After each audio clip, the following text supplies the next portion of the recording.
Meghan Markle et Harry, le plan parfait de leur arrivée secrète à la découvert. Comment le prince Harry et Meghan Markle, qu'on savait il y a quelques semaines encore provisoirement installés avec leur fils Archie sur l'île de Vancouver au Canada, se sont-ils retrouvés à l'insu de tous à Los Angeles.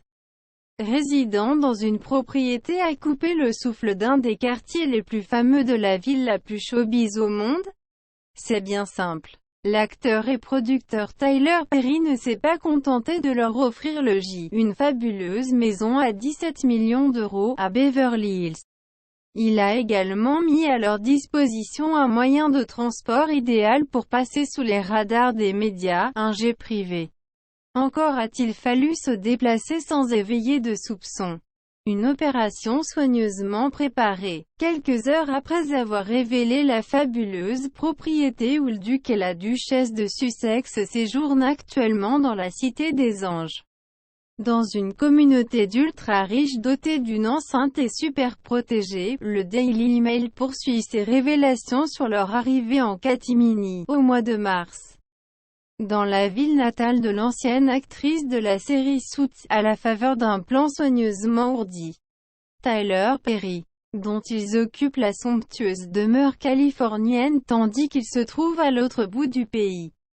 Occupé à relancer les activités de sa société de production basée à Atlanta où il réside la majeure partie de l'année, les a grandement aidés à réussir ce transfert périlleux, en leur offrant de voyager à bord de son jet privé à 150 millions de dollars. Celui que le grand public connaît pour son personnage de mamie déjantée, Madea, autant que pour ses rôles plus conventionnels dans des films comme Gone Girl et Vice, leur a permis de se déplacer en toute discrétion et sans avoir à se soumettre aux contraintes douanières.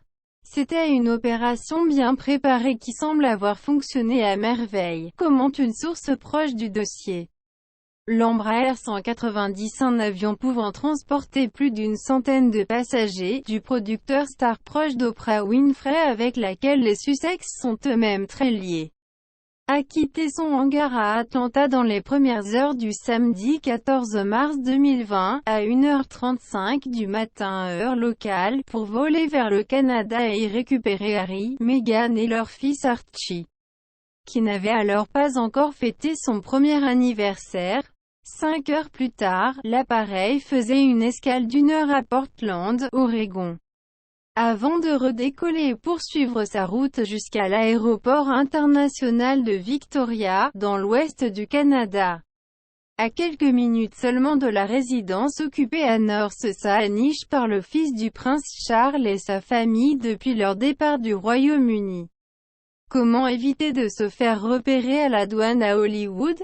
À 7h35 heure de la côte ouest, l'avion repartait en direction de Portland avec ces derniers à son bord puis, après une brève halte pour s'acquitter des formalités douanières, effectuait la dernière partie de sa mission en les acheminant jusqu'à l'aéroport Hollywood Burbank, qui voit défiler des stars à longueur d'année. À 10h01, la famille Sussex posait le pied sur le sol de la Californie. Autant d'informations de vol méticuleusement collectées, grâce au registre de l'aviation civile, sans perdre de temps en formalités administratives qui les auraient exposés. Meghan Markle, le prince Harry et leur fils n'avaient ensuite plus qu'à se laisser conduire, derrière des vitres qu'on imagine teintées, à Beverly Ridge Estate. La communauté protégée de 14 propriétés luxueuses est perchée sur une colline offrant un panorama imprenable sur la ville où ils profitent de l'hospitalité du producteur et du confort de la maison palatiale de style toscan qu'il y a fait construire au milieu des années 2000. Avec ses 8 chambres, ses 12 salles de bain, son architecture somptueuse, sa piscine et toutes les commodités qu'on peut attendre d'une maison de star. Nul doute que les Sussex auraient pu connaître pire. Rien ne permet toutefois de savoir avec certitude si Tyler Perry a déployé tant d'efforts à titre gracieux ou si ses invités participent financièrement dans le cadre de leur confortable villégiature. Mais leur amitié partagée avec Oprah Winfrey, que toutes trois considèrent comme leur mentor et qui est la marraine du fils de 5 ans de l'acteur-producteur, tendrait à laisser penser qu'il n'est pas question d'argent. Bien abrités des regards indiscrets dans une zone de résidence où ils cherchent précisément à acquérir leur propre maison, Meghan et Harry peuvent en tout cas s'adonner sereinement à leurs prospections immobilières. Quand viendra l'heure d'emménager, il y a fort à parier qu'ils mettront au point un nouveau tour de passe-passe.